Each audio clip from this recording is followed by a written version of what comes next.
Hujambo na karibu katika mwendelezo wa simulizi yetu ya Sitasahau Usiku Ule, ikibisha hodi katika sehemu ya 38. Katika sehemu ya 37 tuliona kesi imeanza kusikilizwa. Umati wa watu wanaifuatilia, lakini katika sehemu ya leo kuna mwendelezo ambapo Mliti amewahi mahakamani. Anataka iwe mvua iwe jua lazima aonane na mdogo wake huyo Nasra hapo mahakamani. Kwani tangu arejee nchini hawajaonana kwa sababu kuna kazi Nasra anapaswa kuikabidhi na kisha ndipo aruhusiwe kwenda katika maisha ya uraiani. Kukualika ni mtunzi pia msimulizi wako Leonard Mubali, nasema fuatana nami.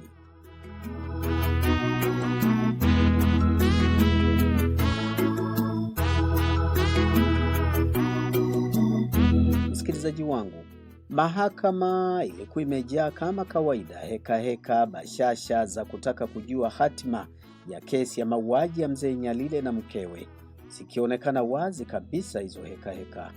Kila mtu alikuwa na hisia zake, uoga, matumaini, huzuni vikachanganyikana humo na maswali yasiyo na majibu, kwani hadi sasa kesi hii ilikuwa imechukua miaka mingi na wale wavurugaji wa kesi hii walijua kwamba huenda ilikuwa imefutwa kabisa, lakini sasa wanaiona ikianza kuchipua upya kabisa.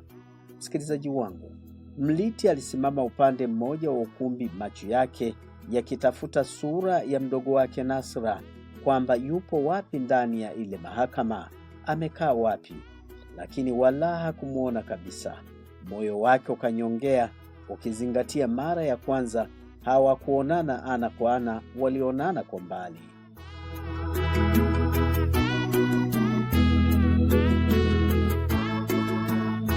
Mliti huyu aliendelea kuugulia machungu ya kutomuona mdogo wake. Mliti alibadilika, akakaza macho na mikono yake, huku akionekana kuwa katika lindi la mawazo mapya na huku akimeza mate kwa shida. Kila mlango ulipofunguliwa moyo wake uliruka, lakini kila alipoangalia wanaoingia wala hakumuona Nasra. Akakubali matokeo kwamba huenda leo hatomuona Nasra. Mara akiwa amekaa anafuatilia mwenendo wa kesi, kumbe msikilizaji wangu, upande mwingine ule wa mahakama, Nasra alikuwa amekaa kwenye chumba maalum cha mashahidi, macho yake yakiwa mekundu na yeye pia akionekana kwamba alilia sana, labda siku hiyo ama usiku uliopita. Alikuwa ameambiwa sitoke hadi atakapoitwa kwenda kizimbani ili akatoa ushahidi wa kile alichoshuhudia wakati wa mauaji ya mama yake kipenzi pamoja na baba yake.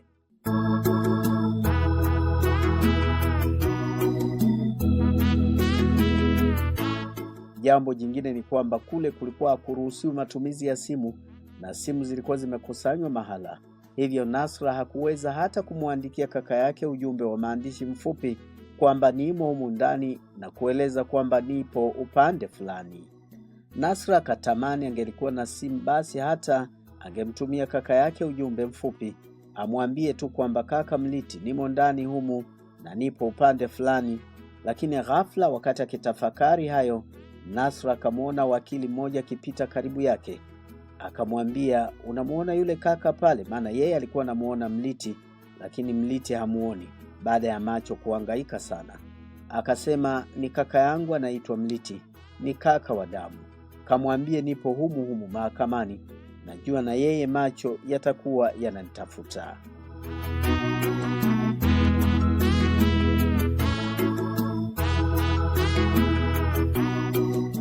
Msikilizaji wangu, Nasra huyu ambaye kwa sasa alikuwa ni muhitimu wa masomo ya mawasiliano, alikuwa ameupanga vizuri kabisa ushahidi wake dhidi ya kesi hiyo. Leo sikubali, baada ya kutoa ushahidi nifanye kila linalowezekana, yaani tena hata mkono tusipeane tena, hapana. Nitajitahidi mpaka tuonane uso kwa macho, alijisemea Nasra moyoni. Mara baada ya jaji kuingia, mahakama ilitulia kimya na Nasra akaona aache kidogo kuendelea na mawazo ya kaka yake Mliti, kwani asije sahau pointi na mtiririko wa ushahidi wake. Jaji alipokaa, ukumbi wote ulitulia. Msikilizaji, mwendesha mashtaka wa upande wa serikali alipopewa nafasi ya kutoa ushahidi wake, alianza kusema, mshukiwa mkuu wa uvurugaji wa kesi hii ya marehemu mzee Nyalile na mkewe, ambaye amekuwa kitafutwa kwa udi na uvumba kwa muda mrefu, hatimaye amepatikana. Inspekta Baraka na Afande Mrope walitazamana kwa macho, huku macho yao yakizungumza kwamba hii kazi ilitushinda kule Malaysia, nani wamefanikisha?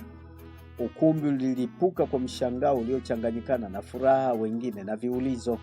Mliti pia alinyanyua kichwa chake kwa haraka, akionekana kutafakari jambo ama kufurahia jambo.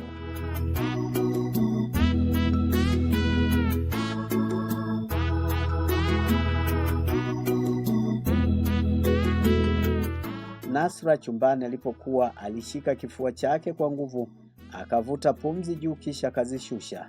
Yote hiyo ikiwa ni furaha kukamatwa kwa ule mvurugaji wa kesi. Mahakama ikasema kwamba iliarifiwa kuwa mshukiwa huyo hayupo leo, lakini kesi ijayo ataletwa mbele ya mahakama. Maneno yale yalikuwa kama mwanga mwishoni mwa handaki refu lenye kiza kinene. Ukweli ulikuwa unaanza kujitokeza, huku Mliti akisema damu ya mama yake na baba yake haikumwagika bure, lazima haki iweze kupatikana. Makwapa alipofika wakati wa utetezi akawa wa kwanza kuzungumza.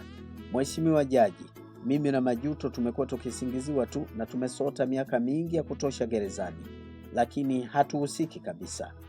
Tulitumika kama chambo. Kuna watu wakubwa nyuma ya haya yote. Tunaomba huruma ya mahakama. Majuto naye alisimama, huku sauti kitetemeka lakini yenye msimamo. Akasema, tulitishwa, tulipewa pesa, tukapewa maelekezo. Tuliamini tunalinda biashara, hatukujua tunaharibu maisha ya watu.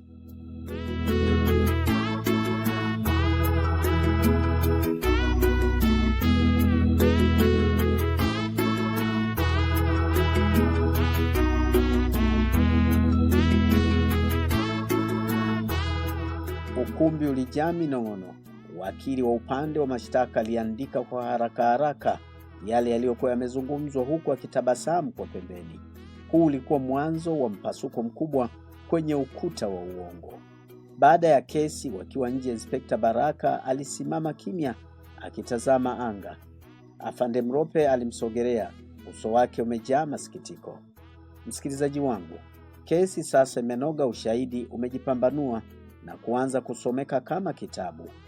Usikose sehemu inayofuata ya simulizi hii. Kukuaga ni mtunzi pia msimulizi wako Leonard Mubali, nasema kila la kheri.